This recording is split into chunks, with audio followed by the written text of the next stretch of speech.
na itosha kwa jina Yesu, kwa damu Yesu, na zile dawa nilizochanjwa, nilizopakwa leo na zitapiga kwa jina Yesu, kwa damu Yesu, kwa damu Yesu.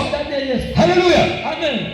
Kwa ni mambo kadhaa ambayo yapo yanatenda kazi, yapo kabisa, ambayo ni hatari leo nasumbua watoto ambao wanazaa wako. Sasa wataenda tu vizuri kwa sababu no child, no connection ambayo ya kuzimu iko pale.